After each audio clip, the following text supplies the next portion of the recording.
So in this video, I'm going to show you really easily how you could fine tune any person, anybody, and create images using the new Flux model in the cheapest way possible, in the easiest way possible. And most importantly, you will have full control and be able to use this whenever you want. And the reason I'm doing this is because I initially used Photo AI by Peter Levels. It's quite expensive.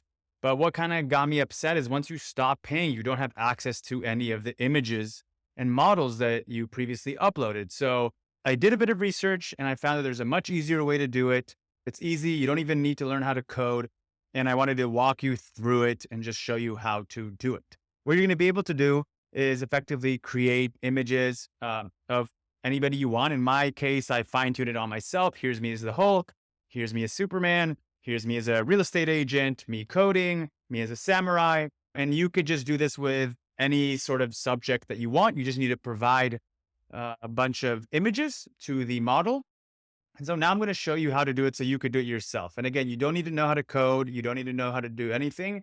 And all you need is really just a few bucks. And I'll dive into that in a moment. So first thing you need to do is go to replicate.com. As you could see at the top, they're already pushing this. They're saying fine tune Flux.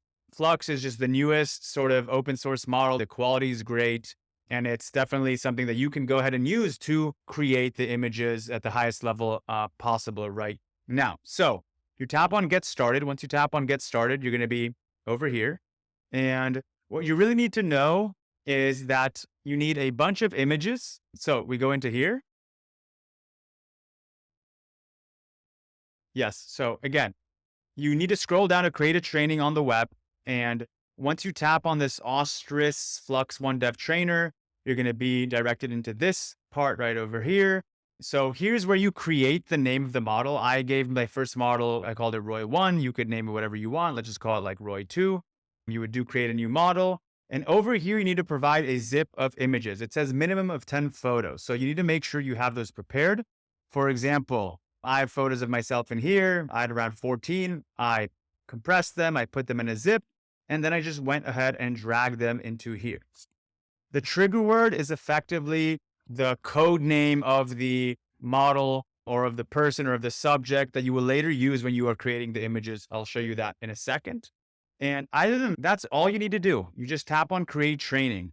It takes around, I think, 20 minutes or something to do. And they say it costs around $1.85 to train a model. So it takes around $1.85. And then from that moment on, you can create as many images as you want at cents per image. Fast forward, once the training is done, once you tap on here, you see a bit of a loading process. After 20 minutes, you'll be able to go and access your own model and go ahead and create. And it gives a very good description of what the different parameters are and how you could play with it, the output format.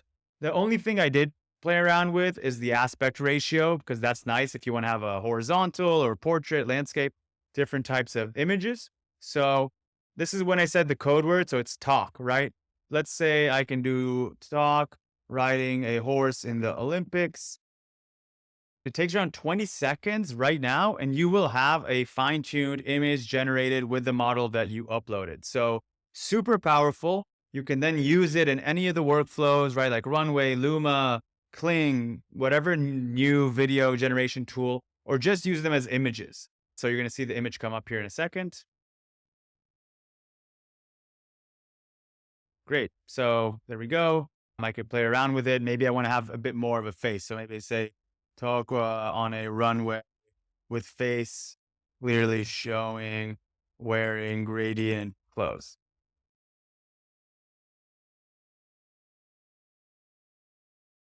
And it's going to go ahead and create it. We're going to see this kind of load up in a moment. And of course, you can use this as an API if you want to, meaning you can programmatically use it and create a bunch of these. But this is what I've found to be the easiest, most flexible way for you to create fine-tuned models without breaking the bank and just doing it very easily. So let's see what this image is. That's it. Hope you enjoyed it. Have fun. Go to Replicate. It's really awesome, really easy. And yeah, let me know if you have any questions.